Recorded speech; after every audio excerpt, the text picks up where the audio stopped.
আসসালামু আলাইকুম, সবাইকে স্বাগত জানিয়ে শুরু করছি আজকের ভিডিও।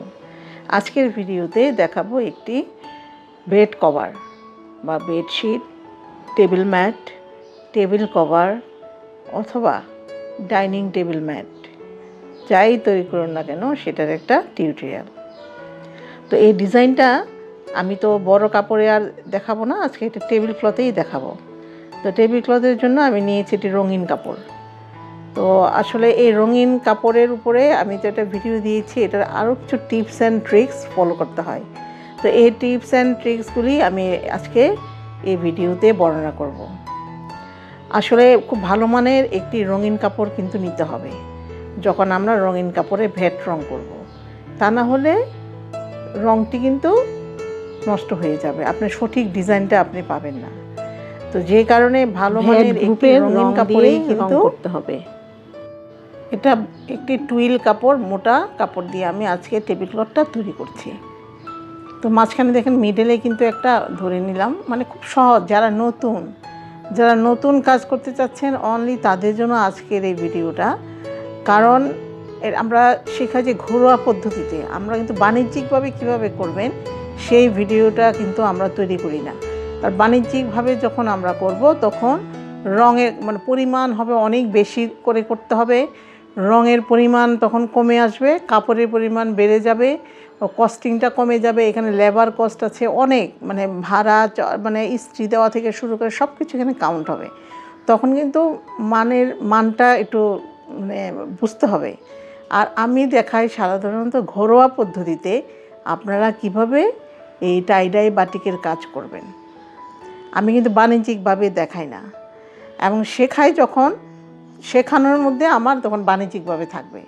কিভাবে আপনি ব্যবসা করবেন, কিভাবে আপনি এটাকে ভালো করবেন, কিভাবে রঙটাকে খরচ কমিয়ে নিয়ে আসবেন, লাভবান হবেন, এগুলি আমরা শেখাই। আর এখানে ভিডিওতে অনলি আমি ঘরোয়াভাবে কিভাবে করবেন সেটা শেখাই। তো যে দেখুন, যে প্রথমেই বলেছিলাম যে খুব ভালো মানের একটা রঙিন কাপড় নিতে হবে। যদি আপনি ওই প্রুশিয়ান রঙের সলিড কাপড় দিয়ে করেন, মানে সাদা কাপড়কে রং করে যখন আপনি ভেট রং দিবেন তখন অবশ্যই কিন্তু ফ্যাকাশে হয়ে যাবে, ডিজাইন ভালো আসবে না, বা ধরেন আপনি যেরকম ডিজাইন চাচ্ছেন সেরকম নাও আসতে পারে। তো সেই রকম দেখুন মিডলে একটা ধরলাম আর 4 কোনায় দিয়ে দিলাম বেঁধে, আমার কিন্তু চমৎকার একটি ডিজাইন চলে আসবে। তো এখানে আসলে যত আপনি কাজ করবেন তত আপনার অভিজ্ঞতা বাড়বে, তত আপনার ডিজাইন মেকিং ক্ষমতাটা আপনার বেড়ে যাবে। তো যে কারণে আজকে নতুন যারা এভাবে ধরে ধরে কিন্তু একটা টেবিল ক্লথ বানিয়ে ফেলতে পারেন, একটা বিছানার চাদর বানিয়ে ফেলতে পারেন, কুশন কভার তৈরি করতে পারেন, ডাইনিং টেবিল ম্যাট তৈরি করতে পারেন, আসলে চিন্তা চেতনা যতটুকু। তো আর এখানে আমি আজকে দিয়েছি কিন্তু নীল রং। তো সবুজ রঙে বা মানে হলুদ রঙে যখন আপনারা নীল দিবেন তখন অনেক সময় সবুজ হয়ে যায়। মানে এটার কারণটা কি?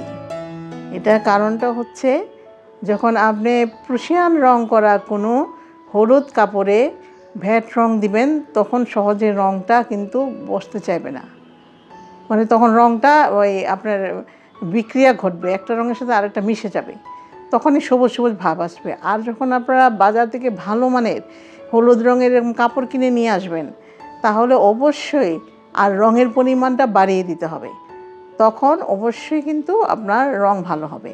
তো আজকে এরকম এই টেবিল ক্লথের জন্য কিন্তু আধা গজ কাপড় ধরেন আমি নিয়েছি।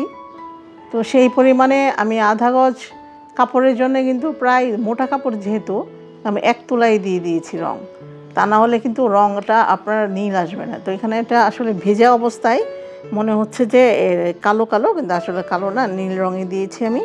শুকানোর পরে নীলটা ভেসে আসবে। তো এই যে রঙের পদ্ধতিটা তো আপনারা জানেন, এই বিষয়ে আমার চ্যানেলে ভিডিও আছে, আমি ডেসক্রিপশনে সেই ভিডিও লিঙ্ক দিয়ে দিব, আপনারা ওটা দেখে নেবেন যে ভ্যাট রঙের জন্য রং কীভাবে গুলাবেন। তো সেই জন্য আজকে দিয়েছি আমি নীল রং 1 তোলা, সেই পরিমাণে হাইড্রোজ এবং কস্টিক 2 তোলা করে দিয়েছি। তো রং করার এটা দিলাম না, কারণ বেশি বড় হয়ে যায় ভিডিও, তখন সমস্যা হয়ে যায়।